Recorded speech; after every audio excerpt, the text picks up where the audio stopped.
The wind rolled across the desert valleys carrying the scent of Palo Verde, smoke, and slow roasting beef. It was December 24th, 1944, Christmas Eve.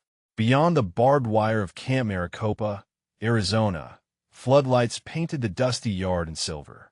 German prisoners of war stood in neat lines, their breath visible in the cold night air. They expected another roll call, another ration of army stew, another reminder that they were defeated men. But then came a sound that stopped them.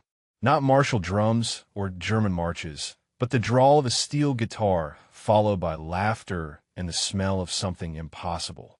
Barbecue. Real Arizona barbecue. A gate creaked open. A group of American guards, cowboys in khaki uniforms, waved the prisoners forward. One of them, Captain Jake Rodriguez, tall, lean with a weathered face and a Stetson tilted low, called out, "Evening, fellas. Hope y'all are hungry." The Germans hesitated. Klaus Weber, a 23-year-old Wehrmacht infantryman from Hamburg, stared through the wire, unsure if it was a trick. By the end of World War II, more than 425,000 Axis prisoners of war were held on American soil. Of those, nearly 68,000 were in Arizona, spread across 28 large camps and hundreds of satellite work details. Each camp was an ecosystem. Camp Maricopa alone covered 240 acres, housing over 4,200 men in rows of whitewashed barracks. Nearby stood the watchtowers, 6 of them, but they were rarely used for anything beyond observation. The Geneva Convention had set the standards, but America went beyond them. Prisoners received the same caloric intake as U.S. soldiers, roughly 3,200 calories per day. Breakfasts of eggs and oatmeal, lunches of stew and bread, suppers of beans, potatoes, and meat when available. Coffee was unlimited. In comparison, captured Americans in Germany averaged less than 1,200 calories per day. Many starved. The economics were equally staggering. By 1944, Arizona POW labor contributed an estimated 18 million man-hours to the American war economy. Prisoners harvested cotton, built roads, cut timber, and repaired machinery. The morning sun in Arizona was merciless, burning away the chill of dawn within minutes. Klaus Weber stepped out of Barracks 18 with a mess tin in hand, joining the slow line that stretched toward the canteen. The smell of bacon and coffee hit him like a shockwave. He hadn't smelled that combination since before the war. Inside, American cooks, most of them enlisted men, were already cracking jokes. "Morning, Fritz. Don't burn your tongue this time," one of them called. The Germans laughed awkwardly. It was impossible to tell when these Arizonans were being serious or just friendly. Klaus received his breakfast, scrambled eggs, cornbread, a slice of apple, and black coffee. He carried the tray outside and sat on a bench beneath the long wooden awning. Later that day, Klaus was assigned to a maintenance crew. Their job was to repair fences around a nearby cotton field. The work was hard, but it came with something no German army ration ever included: freedom of movement. The guards watched from a distance, rifles slung casually, chatting about cattle prices. During a break, one of the Arizonans, a red-haired corporal named Danny Rivera, offered Klaus a cigarette. By December 1944, Camp Maricopa had changed. The summer's dust storms had given way to mild winter air, and the cotton fields outside the wire stood bare and silent. For most of the 4,200 German prisoners, Christmas meant homesickness, a reminder of wives, children, and a homeland now under siege. But for the Arizonans running the camp, Christmas meant barbecue. And in Arizona, a barbecue wasn't just a meal. It was an event, a celebration of community. 2 weeks before Christmas, Major William R. Thompson, the camp's commanding officer, called a staff meeting. "Gentlemen," he said, "we're having a Christmas barbecue this year, and I'm inviting the prisoners." The room went silent. One guard stammered, "Sir, you mean they'll be eating with us?" Thompson nodded. "That's right. No better way to keep men calm than to treat them like men." The plan was simple but bold. On Christmas Eve, the Americans and their German prisoners would share one massive outdoor meal under the open Arizona sky. The prisoners were skeptical. When rumors first spread, many thought it was a cruel joke, an American trick to humiliate them. On the morning of December 24th, the smell of Palo Verde smoke rolled through the camp like a dream. The Americans had been up since dawn, tending to the pits. Huge Bricklin grills filled with ribs and brisket. Country music played softly from a radio near the mess hall, and even the guards seemed relaxed. Klaus Weber watched through the barbed wire as Sergeant Danny Rivera waved him over. "Come on, Fritz. Grab a plate before it's all gone." He hesitated only a moment before walking through the gate. The guards barely glanced at him. There was no shouting, no barking of orders, just the sound of laughter, sizzling meat, and a dozen languages mixing in the air. Long wooden tables had been set up beneath strings of Christmas lights. Germans and Americans sat side by side, sharing food, trading cigarettes, and teaching each other words. "Danke," one guard said proudly, holding up a Coca-Cola bottle. "You got it," Klaus replied, grinning for the first time in months. Someone from the American side began playing Silent Night on a harmonica. Within seconds, the Germans joined in, singing the original still-knacked in soft, hesitant voices. After that Christmas barbecue, Camp Maricopa changed in ways no regulation could capture. The fences were still there, the guards still carried rifles, but the atmosphere had softened. Mutual respect had replaced suspicion. German POWs began writing home, and those letters filtered through military censors became small messengers of a different kind of truth.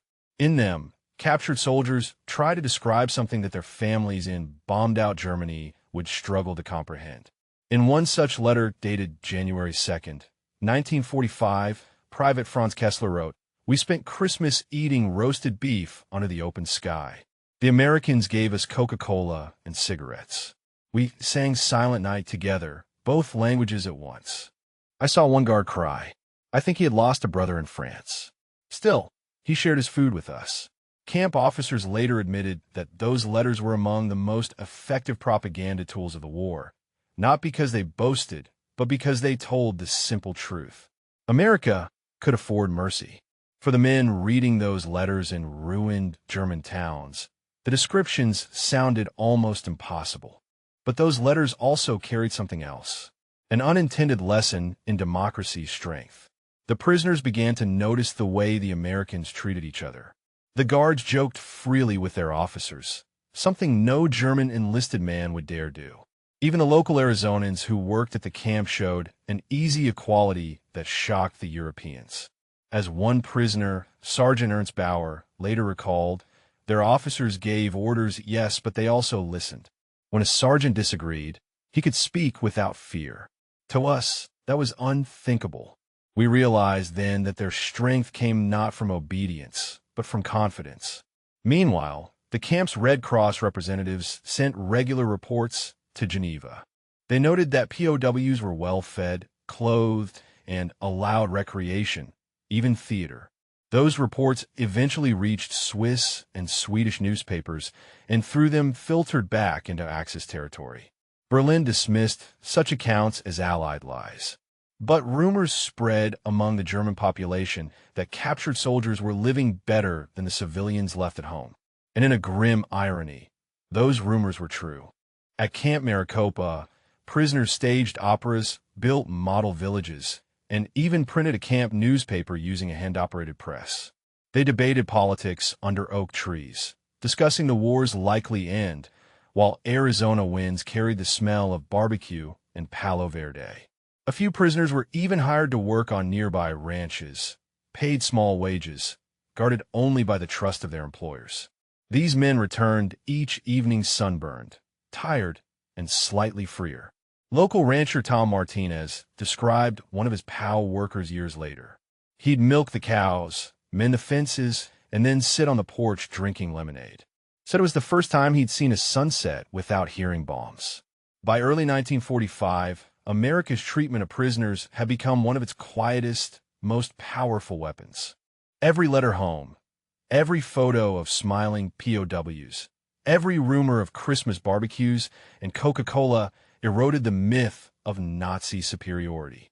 When Allied planes dropped propaganda leaflets over Germany showing images of contented prisoners in Arizona camps.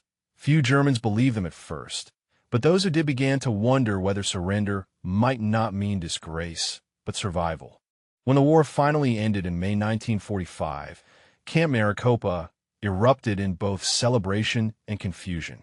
The guards cheered at the radio broadcast from Europe. Germany had surrendered. But for the prisoners, the news landed with a dull, uncertain weight. Some fell silent, others wept. A few whispered prayers in disbelief. Their world, the Reich they had been taught to die for, was gone. Captain Otto Kruger, a former Wehrmacht engineer, wrote in his diary that night, "For 5 years, we believed we fought for civilization itself. Today, the Americans gave us coffee, and we listened to their president on the radio. I realized our civilization had already died long before our army did." The Arizonans, practical as ever, saw no reason to stop the rhythms of life. Work details continued. Fields still needed tending. Cattle still needed moving. The only change was in tone. Now, the men worked not as enemies, but as fellow laborers. Major Thompson ordered that the German prisoners be allowed to listen to American broadcasts in the recreation hall. They heard about the liberation of the concentration camps, the collapse of Berlin, and the suicide of Hitler. The revelations hit like hammer blows. For many, disbelief gave way to horror. The men who had sung Silent Night beside Arizonans in December now realized what their country had done under the same flag they once saluted. One prisoner, Corporal Gunther Klein, later told an interviewer, "We had believed our officers when they said the Allies were barbarians, but then we saw photographs of Buchenwald, and I remembered how the Americans gave us food and medicine. That day, I decided never again to believe any man who tells me hate is duty." Camp Maricopa's commander faced a new problem. What to do with thousands of men who no longer had a country to return to? Repatriation would take months, sometimes years. In that time, the camp became something remarkable, a classroom for democracy. Arizonan teachers from local schools volunteered to give lessons in English, civics, and basic economics. The Army shipped in textbooks, film reels, even projectors. Prisoners learned about the U.S. Constitution, the Bill of Rights, and the principles of free enterprise. At first, many laughed at the idea. "You're teaching the enemy to think like Americans," one guard asked. Major Thompson smiled. "No," he replied. "We're teaching them to think for themselves." Over the following months, men who had once marched under the swastika began sketching new ideas in their notebooks, designs for post-war homes, small businesses, cooperative farms. Some even wrote essays about what Germany could become without dictatorship. Letters from the camp reveal just how deep the transformation went. One former Luftwaffe mechanic wrote, "We used to believe that power came from discipline and fear, but here it comes from cooperation. The Americans organize everything, yet no one seems afraid. That is true strength." Outside the camp, Arizonans continued to treat the POWs with the same rough fairness they'd shown all along. Ranch families invited small groups to church picnics. Local kids traded candy for hand-carved toys made by German carpenters. A Red Cross visitor in late 1945 described Camp Maricopa as less a prison than a small functioning town. The war had begun as a contest of weapons and willpower. But in its aftermath, something subtler and more enduring was taking place in Arizona. The prisoners had entered Camp Maricopa as soldiers of a defeated empire. They would leave as witnesses to a different kind of victory, one not of conquest, but of character. Klaus Weber summed it up best in a letter home. "We came here believing America would break us. Instead, she showed us what freedom feels like, not in speeches or slogans, but in small acts of decency, a shared meal, a fair wage, a kind word. That is the victory no bomb can win." As 1945 drew to a close, Camp Maricopa stood quiet under an Arizona winter sky. The barbed wire remained, but the hatred it symbolized had rusted away. The war was over. The real rebuilding had just begun. For men like Klaus Weber and Franz Kessler, captivity had become something else entirely. They were no longer fighting for Hitler. They were learning from their captors what freedom actually looked like. and in the strangest way imaginable. The lesson came not from ideology or propaganda, but from a shared meal under the Arizona sky. The prisoners forgot their uniforms, and the guards forgot their rifles. All that remained was the warmth of food, fire, and shared humanity. That night, as Klaus lay on his bunk, the scent of smoke and beef still clinging to his clothes, he realized something profound. His captors had shown him more mercy in a single day than his own officers had in years.